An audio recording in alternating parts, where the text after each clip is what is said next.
Saudações alvinegras, meu nome é Celcinho, esse aqui é o nosso canal Botafogo Sem Mimimi. Eu já te peço, se inscreve no nosso canal, ativa o sininho da notificação, compartilha nossos vídeos e dá like.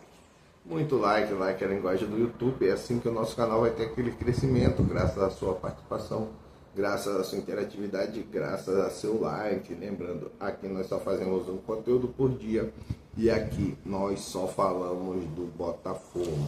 Hoje é quinta-feira, dia 9 de abril, e nós estamos aqui para mais um vídeo. E hoje é o nosso vídeo pré-jogo. Isso mesmo, o nosso vídeo pré-jogo, aonde o Botafogo vai estrear na Copa Sul-Americana, primeira partida, né, desta fase, e o Botafogo vai enfrentar ali o Caracas no estádio Newton Santos às 19 horas. E nós vamos comentar sobre essa competição, vamos comentar sobre este jogo, vamos dar a escalação do canal. Não tem negócio de provável escalação, nada disso, é a escalação do canal. Mas antes de falarmos desse assunto, propriamente dito, né, ali o cerne da questão do nosso vídeo, nós vamos falar algumas coisas. Ontem o técnico Franklin Carvalho ele foi apresentado, né, disse ali algumas palavras, transmitiu confiança no trabalho que ele vai executar, e nós esperamos com todo o nosso coração que tenha sucesso, né? Que tenha sucesso. E entendo o sucesso que o Franklin Carvalho possa ser o nosso técnico aí, pelo menos por 2, 3 temporadas, quem sabe. Vamos supor que ele conquiste aí alguma coisa. Tem que ter conquistas, né? Tem que ter título. Isso aí não tem dúvida. Não vai fazer só um bom trabalho, tem que ganhar título. O Botafogo chegou a um patamar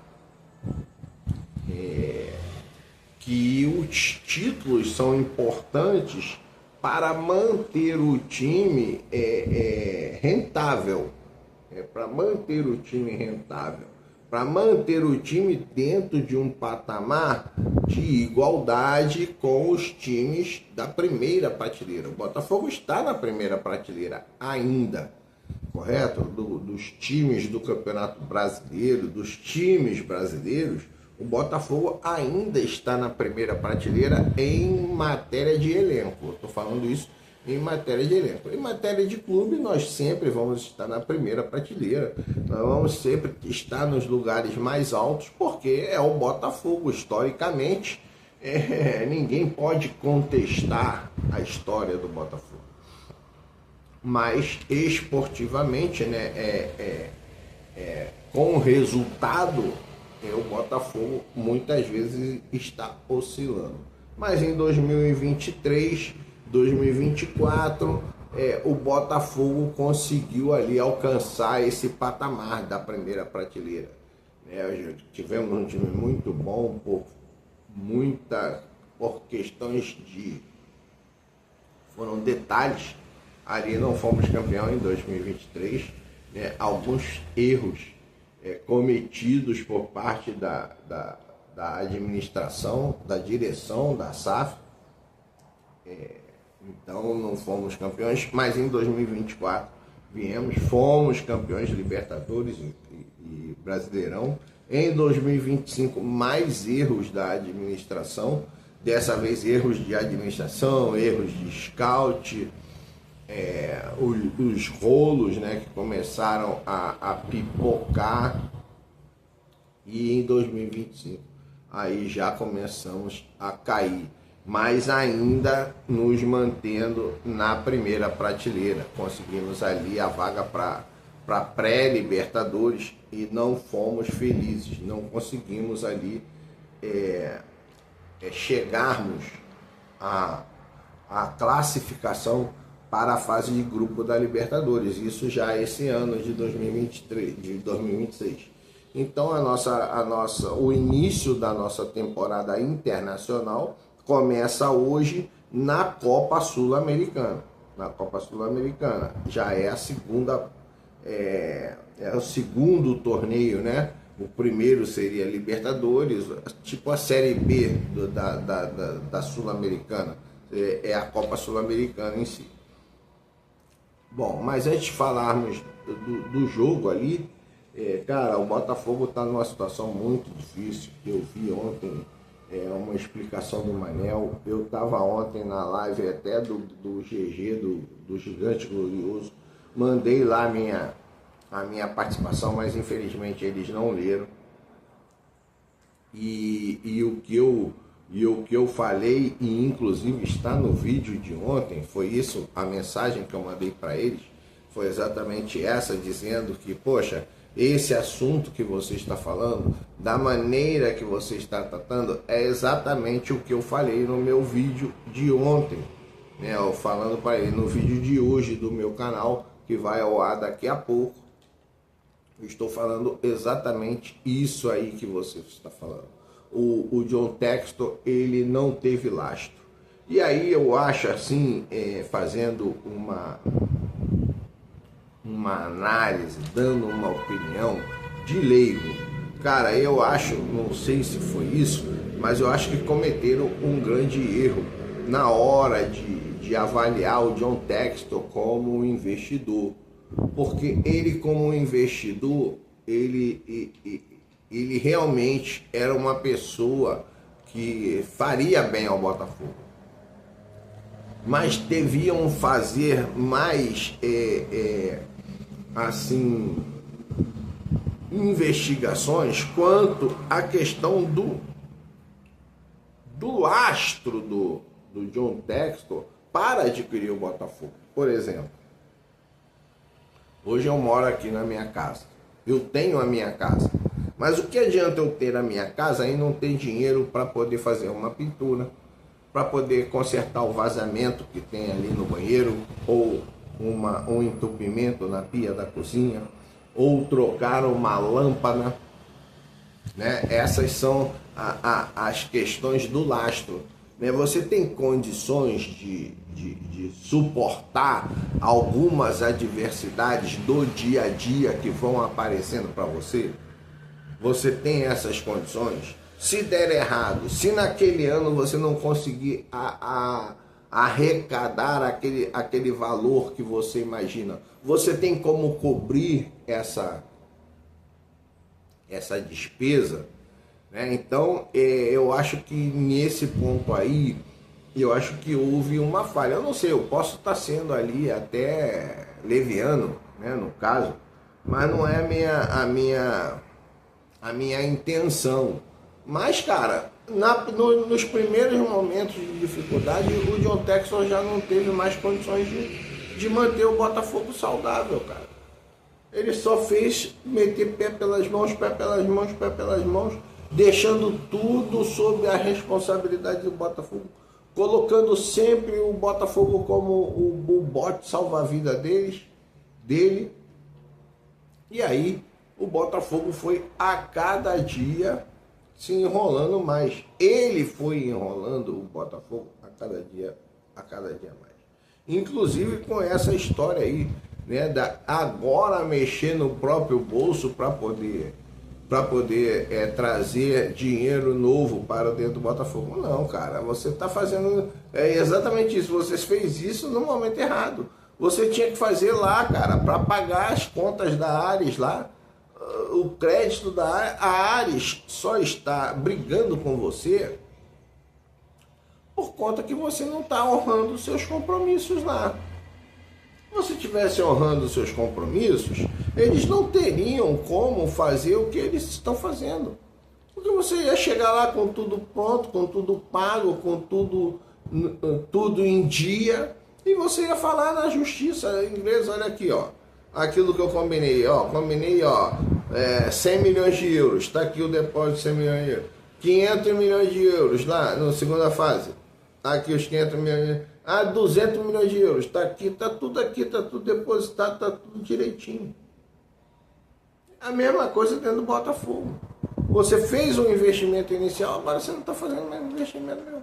Você fez um investimento em um ano e em 2 anos você não está fazendo investimento. Você fez investimento em Juan Cruz. Você fez, cara, você fez investimento em Nathan Fernandes, Cris Ramos. É cada nome aí, cara, que você não consegue nem nomear. Nem nomear. Por conta dessa confusão aí. Então, eu falava isso também lá na minha participação. Por isso que eu falo para você, vai aqui nos comentários, faz a sua participação, cara. Dá o seu like, convida os seus amigos, bota o nosso vídeo nos teus grupos do WhatsApp do Botafoguense. Chama teus amigos botafoguenses para vir participar. Porque ajuda o canal a ter crescimento, é claro. E você vai acompanhar e você vai ver que o meu raciocínio não está tão distante daquilo que está acontecendo ali. Daquilo que está acontecendo ali. Principalmente no que se fala do campo e bola, que esse é o meu grau de conhecimento, o meu nível de conhecimento, o meu pequeno nível de conhecimento. É sobre campo e bola. As questões financeiras eu não entendo nada, mas eu olho, eu observo, eu vejo os vídeos dos nossos amigos e vou aprendendo alguma coisa. E uma coisa eu já cheguei à conclusão: o John Textor, ele não tem lastro, ele não tem dinheiro para manter o Botafogo de pé. Correto? Então, cara, vamos ficando ali a ver navios, né? Vamos mantendo distância, vamos aumentando a distância entre os times que estão na primeira prateleira e o Botafogo, que vai descendo para a segunda, para a terceira, e até onde nós vamos chegar. Hoje ainda estamos na primeira prateleira. Hoje nós vemos, não tem bicho papão, cara. Não tem bicho papão.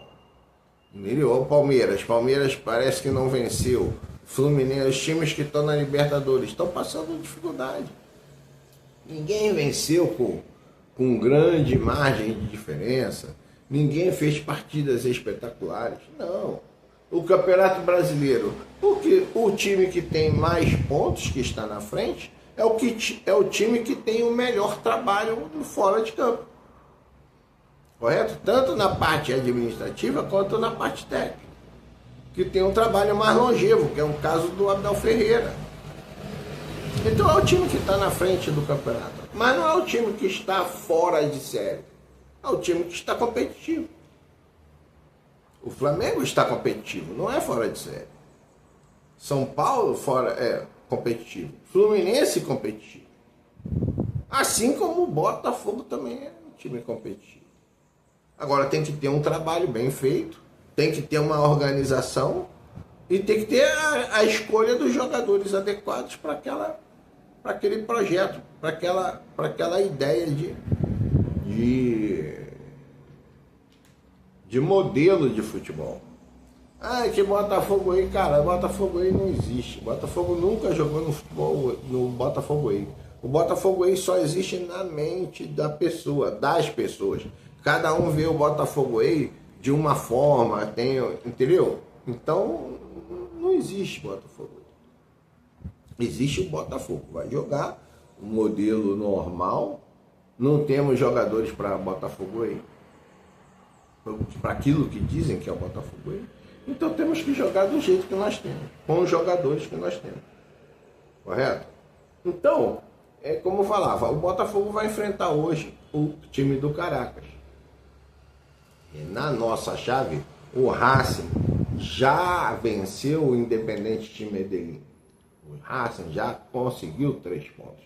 Então, e jogando fora de casa, hein? Então é importante que o Botafogo também consiga 3 pontos jogando dentro de casa. Para manter o mesmo. É aquilo que eu falo, é o famoso resultado espelhado. Eu já falo isso há muito tempo. Resultado espelhado. Cara, se o time mais forte da chave venceu, você tem que vencer. Se o time mais forte da chave empatou, você pode empatar, mas você precisa vencer. E se o time mais forte da chave perdeu ou empatou ou ganhou do time mais fraco, você tem que fazer o resultado. Você tem a obrigação de fazer. Na pior das hipóteses, ficar andando metro a metro com ele e nos confrontos diretos você leva vantagem. Um empate é uma vitória, né? Então, assim que funciona. Então, o Racing já está em primeiro, o Independente Medellín é o último colocado, e agora vai ter o Botafogo e Caracas. Nós esperamos que o Botafogo saia vencedor, para também poder já alcançar o Racing. Lembrando também que o Racing já abriu 3 gols de saldo. Então é importante que o Botafogo também faça saldo, até porque está jogando no Newton Santos. Então o Botafogo vai ter esse enfrentamento. O jogo é às 19 horas, é no estádio Newton Santos. E eu gostaria que o técnico, o Franklin Carvalho, ele usasse ali um misto, um time misto, correto? Porque alguns jogadores precisam ser poupados. Por exemplo, já sabemos que o Alex Telles não viajou. O Alex Telles não viajou, sentiu até de desconforto na coxa, né? Então não viajou. O Marçal também não viajou. Cris Ramos não viajou. Tem mais alguns jogadores aí que não embarcaram. Aí Caio Pantaleão, que já está machucado há muito tempo. Então temos isso. Então, qual a escalação do canal?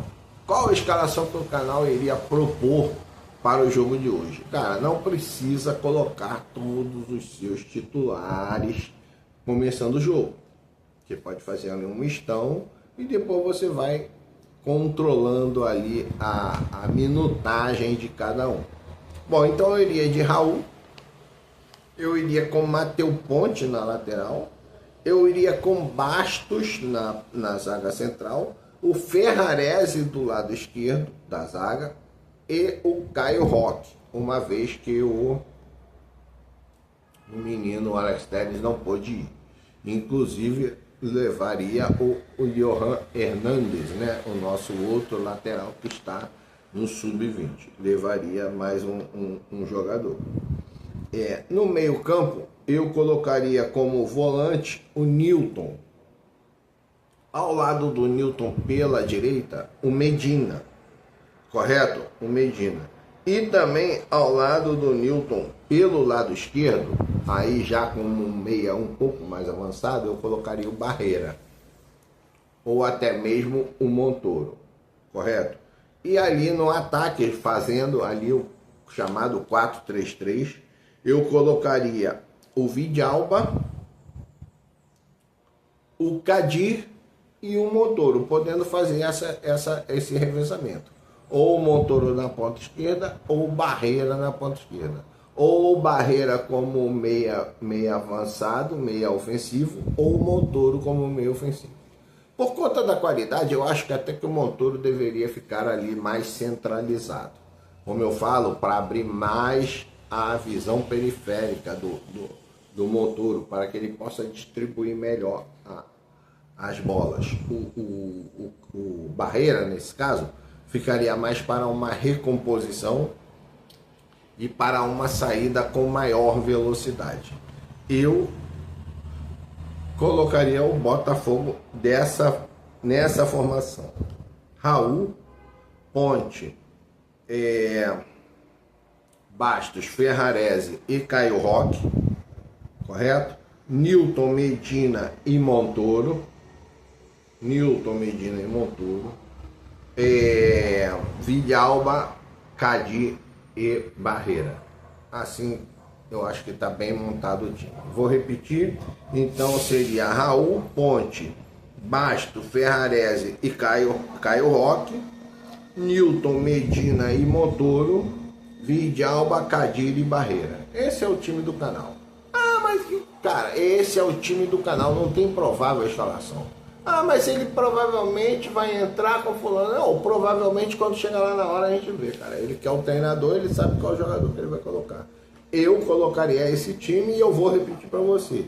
É o Raul, Ponte, o Bastos, o Ferrarese e o Caio Roque, o Newton, o Medina e o Montoro, o Vidalba, o Kadir e o Barreira. Acabou, é assim que entraria o Botafogo em campo. Tá? Essa é a minha opinião, essa é a opinião do canal. Por isso, eu daqui a pouco, como sempre, né, vou dar aquela saidinha. Se bem que eu tenho ali um negocinho para fazer uma pipoca.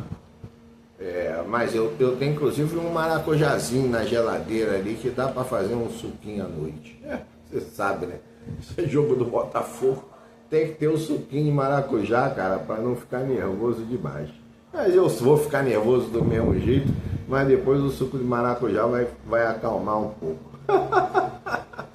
É assim, cara. Aqui é canal de botafoguense, tá? Já sofri muito com o Botafogo. Vocês não sofreram nada, né? Vocês não viram jogar Cremilson, vocês não viram jogar Puruca, vocês não viram jogar Tuca, vocês não viram jogar o Tiquinho, o primeiro Tiquinho, que era bom de bola, hein? Era ponta esquerda. O Tiquinho da base, na época que o Botafogo ainda revelava jogadores da base. A base do Botafogo era muito boa, cara, muito boa. Os anos 70 foi muito glorioso mesmo para o Botafogo. O Botafogo tinha a famosíssima, era famosíssima a escolinha do Neca. Era lá no campo do Everest, em Inhaúma. Ali saíram muitos craques, Nilson Dias, Mendonça, o goleiro Zé Carlos, um goleiro espetacular que o Botafogo teve, Zé Carlos. Saiu jogadores como Zanata, um lateral direito que foi depois campeão brasileiro pelo Bahia. Saiu Luiz Cláudio, também zagueiro central. Cara, muitos jogadores saíram ali da base do Botafogo. Esse Tiquinho que eu tô falando para você, muitos jogadores bons saíram da base do Botafogo, foram campeões em outros lugares, né? Era aquela época que o Botafogo não conseguia título, né? Foi quebrado esse trauma em 89 com o gol do meu amigo Maurício, meu parceiro, meu ponta, o meu ponta, lá ele. Lá ele, né, Maurício? Eu era o centroavante, Maurício era o ponta. Nas divisões de base, quando a gente jogava bola, eu jogava um pouquinho, né? Depois ele seguiu e eu não segui, cara, mas é uma história muito, muito complicada e muito interessante até, mas não dá para ficar contando aqui porque leva muito tempo, é muito saudosismo, então é complicado. Mas era isso. Então o Botafogo, cara, tinha uma escolinha espetacular, muito qualificada, muito interessante. No Vasco tinha o do seu Célio de Souza, esse meio... coisa, eu tô falando, cara, é coisa complicada. No Flamengo tinha o seu Carlinhos, né, o Carlinho Violino, chamado Carlinho Violino, inclusive técnico do meu do meu irmão. Que coisa, que pena. Você não sabe, né, mas o meu irmão foi um grande jogador de futebol dos mulambos. Infelizmente.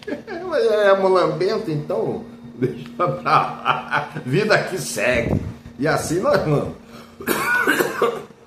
Então, cara, isso aí, a época era uma época interessantíssima. No Fluminense, o técnico era o Júlio César. Ele começou no Fluminense, depois ele passou a ser técnico também do Flamengo. Júlio César. Cara, eram treinadores de divisão de base de muita capacidade, de muita competência para formar jogadores.